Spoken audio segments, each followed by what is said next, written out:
বিএনপির মহাসচিব মির্জা ফখরুল ইসলাম আলমগীর বলেছেন, দীর্ঘ 14 থেকে 15 বছর ধরে সংগ্রামের পর দেশ দুঃশাসন থেকে ফ্যাসিবাদের হাত থেকে মুক্তি পেয়েছে। তিনি বলেন, হাসিনা ক্ষমতায় থাকার জন্য রাষ্ট্র ব্যবস্থাকে ধ্বংস করে দিয়েছিল। শনিবার বিকেলে গাজীপুর সিটি কর্পোরেশনের কোনাবাড়ি ডিগ্রি কলেজ মাঠে শ্রমিক সমাবেশে প্রধান অতিথির বক্তব্যে তিনি সব কথা বলেন। গাজীপুর থেকে আবির হোসেনের পাঠানো তথ্যচিত্রে রিপোর্ট করছেন মন্টুল এনাম।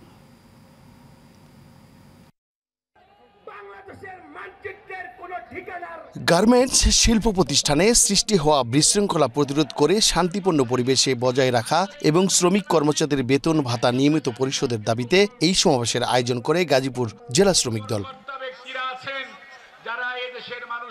সমাবেশে বিএনপির মহাসচিব অভিযোগ করে বলেন, আর কোনো উপায় না পেয়ে বিদেশি শক্তির সঙ্গে যুক্ত হয়ে দেশের অর্থনীতিকে দুর্বল করতে শিল্প কারখানা অস্থিরতা সৃষ্টির চক্রান্ত করছে শেখ হাসিনা ও তার দোসররা।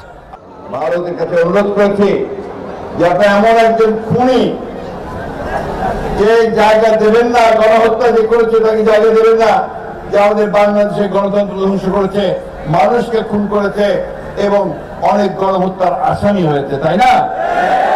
তারা এখন পর্যন্ত কোনো কিছু বলেনি ভাই। বিএনপির মহাসচিব আর বলেন, ক্ষমতায় থাকার জন্য শেখ হাসিনা দেশের সব রাষ্ট্র ব্যবস্থাকে ধ্বংস করে দিয়েছিল। ছাত্র শ্রমিক জনতা আন্দোলনে শেখ হাসিনা যখন পালিয়ে গেছে তখন দেশের মানুষ হাঁপ ছেড়ে বেঁচেছে।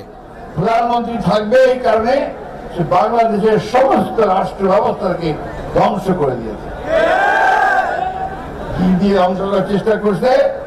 এই সরকারের যে আমাদের রাষ্ট্রে বাংলাদেশের রাষ্ট্রের যে বিভিন্ন প্রতিষ্ঠানগুলো আছে, বিশেষ করে পুলিশ বাহিনী তাকে ব্যবহার করছে, তাই না?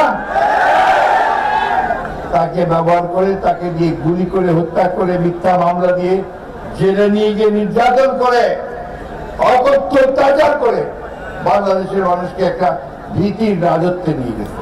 অবিলম্বে শেখ হাসিনাকে ফেরত পাঠানোর জন্য ভারত সরকারের কাছে বাংলাদেশের পক্ষ থেকে চিঠি পাঠানোর দাবি জানান বিএনপির মহাসচিব।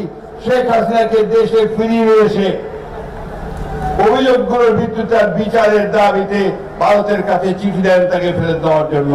দয়া করে এই গণহত্যাকারী, মানুষ খুনকারী খুনি হাসিনাকে দেশে ফেরত পাঠাবার সকল ব্যবস্থা করুন। Mondal Enam, Asian television.